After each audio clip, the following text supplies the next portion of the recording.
तो इस बिल्हौर के अंदर जितनी मस्जिदें हैं उनके दरवाजों पर अगर सुअर की बोटियां ना मिले तो मेरा नाम। साथियों 800 साल लग गए, 800 साल लग गए मुगलों को वाराणसी के घाटों को हाथ नहीं लगा पाए। 200 साल अंग्रेजों ने जोर लगा लिया, वाराणसी के घाट पे पैर नहीं रख पाए। अंग्रेज कांग्रेस की बात रही तो 70 साल कांग्रेस की सरकार रही, वाराणसी के घाट को नहीं छेड़ पाई। लेकिन अब पता नहीं कौन सा ऐसा षड्यंत्रकारी आ चुका है, भेड़ की खाल में भेड़िया आ चुका है जो हमारे घाट तोड़ रहा है। योगी या मोदी की सरकार केवल दिखावटी हिंदुत्व का काम करती है। ये पूरी तरीके से नास्तिक है, नास्तिक। अभी एक भाषण में कहा था कि संडे की छुट्टी जो है वो क्रिश्चियंस की वजह से होती है। रविवार को छुट्टी होती है, हॉलीडे, तो ईसाई समाज हॉलीडे मनाता है। तो नमस्कार दोस्तों, welcome back to your most favourite YouTube channel, जहां हम आपको दिखाएंगे क्या है आज के वायरल अपडेट और क्यों हो रहे हैं कुछ वीडियोस वायरल। आइए देखते हैं क्या है आज के वायरल वीडियोस। तो सबसे पहले आज की सबसे बड़ी खबर, वेनेजुएला की मारिया कोरिना मचाडो ने अपना Nobel peace prize Donald Trump को गिफ्ट कर दिया है और अपने नोट में उन्होंने लिखा है कि ट्रंप के एक्स्ट्राऑर्डिनरी लीडरशिप की वजह से जिस तरीके से उन्होंने वेनेजुएला में पीस लाया है उसके लिए वेनेजुएला के लोग उनके हमेशा आभारी रहेंगे और इसी वजह से वो अपना नोबेल प्राइज़ ट्रंप को गिफ्ट कर रही हैं। जिसके जवाब में एक यूज़र ने लिखा है कि ये बेहद दुखद है कि मचाडो को अपना शांति पुरस्कार एक ऐसे अहंकारी राष्ट्रपति को देने के लिए मजबूर होना पड़ा जो अभद्रता की कोई सीमा नहीं जानता। खैर, डिमेंशिया डॉन को आखिरकार एक ऐसे पुरस्कार का असली टुकड़ा मिल ही गया जो उन्हें नॉर्वे नोबेल समिति द्वारा कभी दिया नहीं गया था। तो दोस्तों, मारिया कोरिना मचाडो के इस हरकत पर आपका क्या कहना है हमें कमेंट करके ज़रूर बताइएगा। खैर, ये तो थी दुनिया की खबर। अब आइए सुनते हैं कि हमारे इस भारतवासी की क्या परेशानी है। तो इस बिल्हौर के अंदर जितनी मस्जिदें हैं उनके दरवाजों पर अगर सुअर की बोटियां ना मिले तो मेरा नाम। ये बच्चा सोनकर हैं, कानपुर के बिल्हौर से भाजपा के विधायक हैं। सरकार इनकी है, पुलिस इनकी है, मुख्यमंत्री इनके हैं, प्रधानमंत्री इनके हैं, गृह मंत्री इनके हैं, दो डिप्टी सीएम इनके हैं, डीजीपी इनके हैं, दो इंजन की सरकारें इनकी हैं, डीएम से लेकर चपरासी तक सब इनका है। ये सब होते हुए भी गौकशी रोकने का इनके पास सबसे अच्छा नुस्खा मस्जिदों के बाहर सुअर की बोटियां रखने का है। इनके मुताबिक जब ये बिल्हौर की सारी मस्जिदों के बाहर सुअर का मांस रखवा देंगे तो गौकशी यानी गौ हत्या रुक जाएगी। मस्जिद के आगे भाई सुअर का मांस रखने से गौकशी कैसे रुकेगी? अगर देश की कोई भी अदालत स्वतः संज्ञान लेकर के विधायक जी से पूछ ले तो विधायक जी पसीना छोड़ देंगे। लेकिन ये उत्तर प्रदेश है, कानून विधायक जी की जेब में है और पुलिस नुमा संस्था इनके आगे मच्छर है। यहाँ पर गोवंश नहीं कटना चाहिए, चाहे वो वर्दी में हो, चाहे वो कुर्ते पैजामे में हो, चाहे वो सामान्य व्यक्ति हो। अगर 48 घंटे के अंदर इनकी गिरफ्तारी नहीं होती है या भरपूर कार्रवाई नहीं होती है तो इस बिल्हौर के अंदर जितनी मस्जिदें हैं उनके दरवाजों पर अगर सुअर की बोटियां ना मिले तो मेरा बनारस के मणिकर्णिका घाट के तोड़े जाने पर लोग अब देवी देवताओं की मूर्तियों पर ही पैर रख करके आना जाना कर रहे हैं। ऐसे बनेगा भाई हिंदू राष्ट्र, देख लो भाई, वो देखिए भाई अंकल, एक बार नीचे देखिए क्या चीज था। जितने मंदिर औरंगजेब ने नहीं तोड़े उससे ज्यादा हमारी सरकार ने तोड़ दिए हैं। आज काशी के सबसे पुराने घाट मणिकर्णिका घाट की मंदिरों और मूर्तियों को तोड़ा जा रहा है। बनारस कॉरिडोर के नाम पर सैकड़ों मंदिर तोड़े गए। एक कॉरिडोर बनाने के लिए, कॉरिडोर माने एक रास्ता गलियारा बनाने के लिए, यहाँ के प्राचीन पुराणों में जिनका वर्णन है ऐसे मंदिरों को भी तोड़ करके और उसके अंदर की मूर्ति को भी तोड़ करके फेंका जा रहा है। जब शंकराचार्य ने इसका विरोध किया तो उन्हें नजरअंदाज कर दिया गया। अभी कुछ दिनों पहले मैं बनारस गया था तो मैंने देखा कि मेहता घाट को तोड़कर वहाँ पर ताज होटल बना दिया है। वही बनारस जो अपने घाटों के लिए मशहूर है, अगर वहाँ घाट ही नहीं होंगे तो उसका क्या वजूद होगा? अगर आप हर चीज कॉमर्शियलाइज कर दोगे तो श्रद्धालुओं का क्या होगा, लोगों की आस्था का क्या होगा? मैं पर्सनली बहुत बड़ा धार्मिक इंसान नहीं हूँ, लेकिन जिन हिंदुओं के मंदिरों के नाम पर इलेक्शन जीते गए, जिन हिंदुओं के मंदिरों के नाम पर वो खुद प्रधानमंत्री बने, न मुझे किसी ने भेजा है न मैं यहाँ आया हूँ, मुझे तो माँ गंगा ने बुलाया है। उन्हीं हिंदुओं के साथ ये धोखा क्यों? आप सभी को ये समझना होगा कि जब भी कोई सरकार आस्था को रेवेन्यू के तराजू पर तोले तो समझ लीजिए बात विकास की नहीं व्यापार की हो रही है।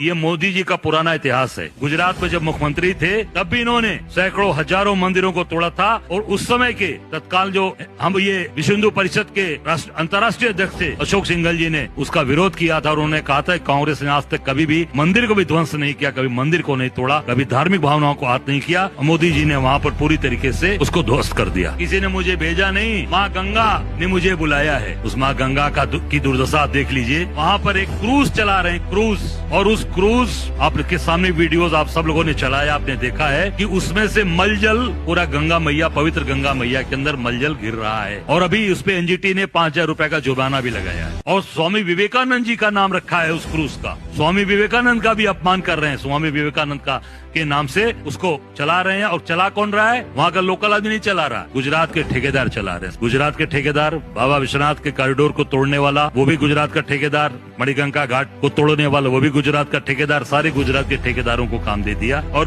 काशी के लोगों की जो भावनाएं हैं, जो देश के लोगों की भावनाएं हैं, वो पूरी तरीके से इसको इन्होंने आहत किया है, ध्वस्त कर दिया। और दूसरा जो और बनारस का दाल मंडी में हजारों हजार परिवार बेघर हो रहे हैं, हजारों लोग बेरोजगार हो रहे हैं और लाखों परिवार बेकार हो जाएंगे। सैकड़ों साल पुराना वो हमारा गरीबों का मार्केट है जो पूरे पूर्वांचल से लेकर बिहार से लेकर नेपाल के से लोग, गरीब लोग वहाँ से थोक का सामान ले जाते थे, अपने दुकानों पर ले आकर यहाँ से बेचते थे। आज वहाँ पर पूरी तरीके से उसको विध्वंस कर रहे हैं और उसका कोई भी उसका पुनर्वास नहीं, उसको कहीं दूसरी जगह स्थापित नहीं कर रहे हैं। वहाँ के लोग मांग भी कर रहे हैं, बगल में बेनियाबाग का स्थान है वहाँ दिया जाए, पर ये सरकार पूरी तरीके से उसको विध्वंस कर रही है, समाप्त कर रही है। ये मांग करते हैं कि इसको तत्काल इस काम को रोका जाए। 1771 के द्वारा स्थापित की हुई मूर्तियां, 1771 के द्वारा लोक माता अहिल्याबाई होलकर की मूर्ति सबको बुलडोज करके आपने देखा होगा, उसके नोच से तोड़कर उसको आधा फाड़ दिया, तोड़ दिया। अब वो तो बन नहीं सकता और तत्काल उसको काम रोका जाए। और वहाँ काशी में हमारे धर्माचार्य, हमारे जो वहाँ के धर्म के जो स्थापित लोग हैं, उनसे वार्ता करके, उनसे विचार विमर्श करके ही आगे का कोई काम किया जाए। और दाल मंडी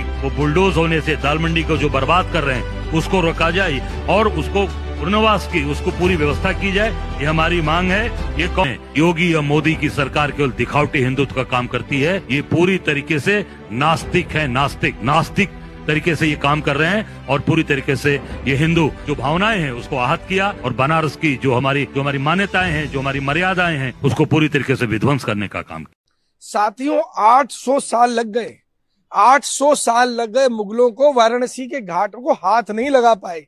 200 साल अंग्रेजों ने जोर लगा लिया, वाराणसी के घाट पे पैर नहीं रख पाए। कांग्रेस की बात रही तो 70 साल कांग्रेस की सरकार रही, वाराणसी के घाट को नहीं छेड़ पाई। लेकिन अब पता नहीं कौन सा ऐसा षड्यंत्रकारी आ चुका है, भेड़ की खाल में भेड़िया आ चुका है जो हमारे घाट तोड़ रहा है। 5 घाट जो अहिल्याबाई होलकर ने बनाए थे, उन घाटों को तोड़ा जा रहा है, शिवलिंग को पैरों में फेंका जा रहा है, जो मंदिर थी उनकी मूर्तियों को वहीं रोडों पर पैरों में लोगों के फेंका जा रहा है। तो मुझे लगता है कि कोई ना कोई ऐसा शख्स आ चुका है, षड्यंत्रकारी व्यक्ति आ चुका है इस सब के पीछे जो ये सब कुछ कर रहा है। अगर आप जानते हैं उसका नाम तो कमेंट में, डिस्क्रिप्शन में जरूर बताएं। दूसरी तरफ उत्तरायण पर्व पर मोदी जी द्वारा हनुमान जी के गर्दन में रस्सी बांधकर पतंग की तरह उड़ाने पर कुछ लोगों की आस्था को ठेस पहुंचा है और उनका कहना है कि पहले जो भगवान श्री राम जी को उंगली पकड़कर मंदिर ले जाते दिखते थे, वो साहब अब हनुमान जी को हवा में पतंग की तरह उड़ाते हुए दिख रहे हैं।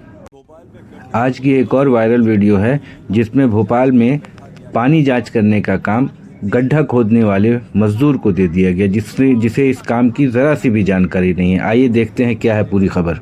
भोपाल में गड्ढा खोदने वाले कर्मचारी को ही पानी की जांच के लिए बैठा दिया गया। दौर में जहरीले पानी से 23 मौत के बाद भी सरकार की नाक के नीचे खिलवाड़ होता मिल रहा है। आपका वैसे काम क्या है? सर, हमारा काम लेबर का है, खुदाई का, गड्ढे का। देखे मोहन सरकार जनता की समस्या सुनने और पानी की जांच के लिए किट देकर उन्हें बैठा दिया गया, जिन्होंने पहले कभी पानी की जांच तक नहीं की। इससे पहले कभी वाटर सैंपल टेस्ट किए हैं? नहीं, कभी नहीं किया सर। ये मजाक मध्य प्रदेश में चल रहा है। मजाक दूषित जहरीले पानी को पीकर अपनों को खो देने वाले परिजनों के साथ। मजाक चल रहा है सरकार से साफ पानी की उम्मीद करने वाले करोड़ों लोगों के साथ, जहां मुख्यमंत्री कहते हैं कि दोबारा किसी को गंदे पानी से जान गंवाने नहीं देंगे। और मुख्यमंत्री जिस भोपाल में बैठते हैं वहां जल्द सुनवाई में जनता की खराब पानी की समस्या सुनने सुलझाने के नाम पर गड्ढा खोदने वालों को बैठा दिया जाता है। ये सब जनता की आंख में धूल झोंकने के लिए है, जिन्हें भोपाल में जनता की पानी से जुड़ी समस्या दूर करने और पानी साफ है कि या गंदा ये बताने वाली किट देकर बैठाया गया। वो असली काम क्या करते हैं? कभी पानी का सैंपल आपने चेक किया? नहीं, कभी नहीं किया सर। आपको समझ में आया था ये पूरा कि अभी तो नहीं, समझ में नहीं आया सर। लेकिन कैसे चेक करेंगे फिर अब सर? अगर कोई आ गया अभी यहाँ पे तो सर करेंगे, अब देखेंगे उसमें बस समझेंगे सर, कोई को भेजेंगे वहाँ से, उसके बाद फिर समझाएगा तो करेंगे सर। गड्ढा खोदने वाले से पानी की जांच करा ले रहे हैं, आगे सड़क बनाने वाले से मिलावट की जांच खाद्य पदार्थों में करा। आज सोशल मीडिया पर एक और तस्वीर वायरल है जिसमें कहा जा रहा है कि एक तरफ अश्मीत जिसने सवाल शिक्षा रोजगार की मांग की तो उसे पर FIR दर्ज कर दी गई है, और दूसरी तरफ अभिनव अरोड़ा जो प्रोपेगेंडा और अंधभक्ति कर रहा है और उसे इनाम में मंत्री के हाथों सम्मान दिया जा रहा है। अभी एक भाषण में कहा था कि संडे की छुट्टी जो है वो क्रिश्चियंस की वजह से होती है। रविवार को छुट्टी होती है, हॉलीडे, तो ईसाई समाज हॉलीडे मनाता है, तो तब से रविवार परंपरा शुरू हुई। अब रविवार को हिंदुओं से जुड़ा हुआ नहीं है। अरे तो क्या संडे की छुट्टी पर अब बैन लगाना चाहते हो? इससे पहले एक इंटरव्यू में कहते हैं कि मेरी माँ के गुजर जाने के बाद मैं कन्विंस्ड हूँ कि मुझे मेरी माँ ने पैदा नहीं किया है। पहले जब तक माँ जिंदा थी मुझे लगता था कि शायद बायोलॉजिकली मुझे जन्म दिया गया है। मैं कन्विंस हो चुका हूँ कि परमात्मा ने मुझे भेजा है। कोई भी मानसिक रूप से नॉर्मल इंसान ऐसी बातें करेगा क्या? मतलब सोचकर देखो, अगर आपका दोस्त ऐसी चीजें बोलने लग जाए, आपको क्या लगेगा अपने दोस्त के बारे में? बताओ जरा मुझे कमेंट्स में लिखकर। आज सोशल मीडिया पे एक तस्वीर वायरल है जिसमें पत्रकार आशुतोष पूछ रहे हैं कि जो चीन ऑपरेशन सिंदूर के समय पाकिस्तान की मदद कर रहा था, उसी का आज RSS BJP के लोग अपने दफ्तर में स्वागत कर रहे हैं, मीटिंग कर रहे हैं। क्या यही देशभक्ति का नायाब उदाहरण है? क्या यही असली राष्ट्रवाद है? एक तरफ BJP और RSS के लोग चाइना से सीक्रेट मीटिंग कर रहे हैं और दूसरी तरफ चाइना जो है वो JNK के शाक्सगाम वैली पर अपना कंट्रोल बताकर वहां रोड कंस्ट्रक्शन का काम शुरू कर रही है। आज सोशल मीडिया पर एक और वीडियो वायरल है जिसमें सिर्फ इतना लिखा है कि समझदार को इशारा काफ़ी है। अगर आपको ये इशारा समझ में आया तो हमें भी बताइएगा कमेंट करके, हमें अच्छा लगेगा। हाँ भाई, क्यों बुलाया? भाई ये बात किसी को बताना नहीं, ध्यान से सुनना। मेरे हाथ एक ऐसी वॉच लगी है जिससे हम टाइम ट्रेवल कर सकते हैं। सच में? अभी चल डायनासोर देख के आते। अरे भाई तू वो छोड़, उससे भी इंटरेस्टिंग जगह पे लेके चलता हूँ तेरे को। ये लो भाई चाय।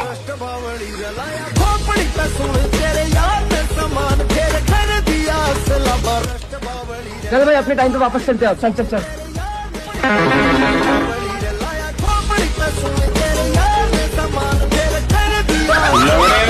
अगर आपको हमारा चैनल अच्छा लगता हो तो इसे सब्सक्राइब जरूर कीजिएगा और ये वीडियो ज़्यादा से ज़्यादा लोगों तक पहुँचे, इसके लिए इसे लाइक, शेयर और कमेंट ज़रूर कीजिएगा। तब तक के लिए जय हिंद, जय भारत।